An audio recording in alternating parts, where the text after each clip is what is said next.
Hello, I'm Richard Gisbert, and you're at the Listening Post. This week, Fox News, the White House, and the all-out battle for the soul of the American media. They're now targeting this network that you like to watch. The Chinese clampdown on Uyghur cyberspace. The modern media. This is a hoax. Ripe for hoaxing. And the biting baby who's on top of the web video charts. Hoaxing the news media, tricking them into running stories that are just not true, is not a new phenomenon. However, it does appear to be a growth industry. Take the case of the 6-year-old American boy Falcon Heaney, whose parents fooled reporters into believing he was trapped in a homemade balloon as it floated across Colorado, tracked by the U.S. Air Force and the media, when all along the boy was hidden safely at home. The coverage, particularly on 24-hour news channels, was wall-to-wall. What motivates people to hoodwink the media? Some do it out of mischief or for the notoriety. However, as the Listening Post's Meenakshi Ravi reports, there are tricksters who believe their hoaxes serve a greater purpose than mere publicity and leaving red faces in newsrooms around the world. Has not only not been proven, it basically doesn't exist. He said he was from the U.S. Chamber of Commerce. He wasn't. They said this famous singer's hair caught fire. It didn't. 2,000 feet in the air. They all thought there was a little boy in that balloon. Turns out he was hiding at home. Every one of the media stories a hoax, and journalists fell for them. Was built by the father. Starting with Balloon Boy. When it was reported that a 6-year-old, Falcon Heaney, was trapped in a helium balloon soaring thousands of feet above the Colorado countryside, news channels dived into the story. Yes, he is inside the balloon. Unbelievable pictures coming to us live. But inside they found no boy. 24 hours of saturation coverage later, the media found out This is a hoax, that it was a publicity stunt. it was an elaborate setup, and the Heeneys had been hoping to land a reality TV show on the back of the publicity. The cable channels are in desperate need, particularly in the U.S., of material with which to fill the airtime. 24-hour news has an insatiable hunger for story. And there it was. Let's not let the facts get in the way of a good story. That's all 24-hour news is pictures and speculation. Media hoaxes are not a new phenomenon. The most famous, the forged Hitler diaries, published in 1983 by Germany's Stern magazine and Britain's Sunday Times. There was that fake Howard Hughes autobiography in 1972, widely reported on before it was exposed. And phony pictures of British soldiers torturing prisoners in Iraq were published in 2004, costing the editor of the UK's Daily Mirror his job. But hoaxes seem to be popping up more frequently these days. Starsuckers is the new film by British director Chris Atkins.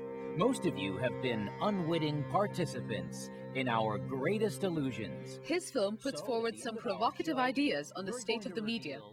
We wanted to show that there was very little truth-telling and very little fact-checking in the British tabloid media.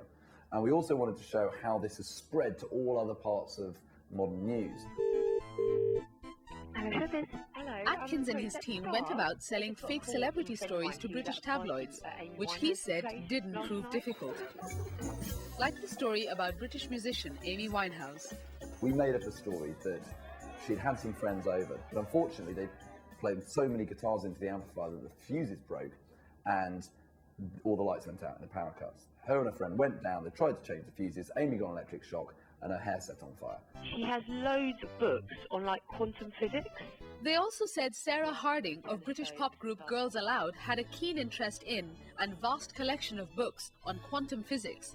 Both fake stories got published. And that Amy Winehouse yarn? The tabloids didn't just print it, they embellished it. So when that story was printed in The Star, they added that a friend had rushed in and punched Amy in the head to put out the fire. Now, I didn't make that up. That wasn't in our story. So you see how journalists take something that's probably not true and they add value, they add their own spice to it. Starsuckers proved how easy it is to sell fake stories about celebrities. But there are other media hoaxers out there making up the news about serious issues. This is a movie in which the two of us fix the world. The Yes Men have made 2 movies in which they impersonate spokespeople of major corporations, like Dow Chemical, which owns Union Carbide, whose chemical disaster in Bhopal in India in 1984 killed thousands. Dow was refusing to accept any responsibility to compensate the survivors or clean up the site. The site has, in 25 years, still not been cleaned up. And we wanted to draw the link between Dow and Bhopal. So the Yes Men posed as Dow's spokesmen and lied their way onto the BBC. For the first time, Dow is accepting full responsibility for the Bhopal catastrophe. Dow's share value dropped by 3.4%, partly because the BBC was not the only news organization that was fooled. I think we succeeded in that there were over 600 articles in the U.S. press about the catastrophe and specifically about Dow and Bhopal. Critics of the hoax said it was cruel to raise survivors' hopes for compensation when there was none coming. So you think this is something your members can get? The latest victim of the Yes Men was the U.S. Chamber of Commerce, which opposes legislation to slow the effects of global warming.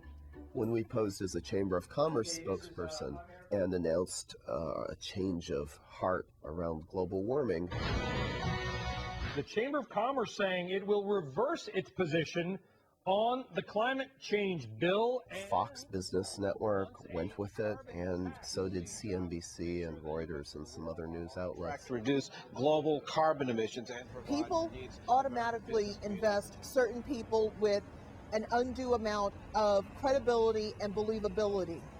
They don't double check that the people who are discussing a situation are actually whom they claim to be. I'm Eric Wolfslagel. I'm with the U.S. Chamber of Commerce. The most stunning aspect to the latest Yes Men prank was that a real Chamber of Commerce representative tried to stop the bogus news conference and expose the Yes Men as fakes. This guy is a fraud. He's lying. But news outlets went with the story anyway. I've never seen before. Between Balloon Boy, the smoldering Miss Winehouse, and the news channels who just can't say no to the Yes Men, it's almost as though the media want to get hoaxed. I think there is an absolute positive effect in media hoaxing because it all gets us to stand still for a second and focus on the way that news is gathered, the way that it's reported, and the way that the other media buy into this particular story. There needs to be a real profession of journalism.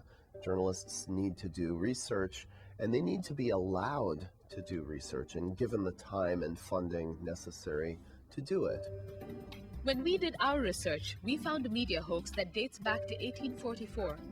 The New York Sun was fooled into publishing a story on a fictional Atlantic crossing, supposedly made in a balloon. The author of the story, American writer Edgar Allan Poe, turned out to be full of hot air. He would not be the last to hoax the media that way. He just touched the ground.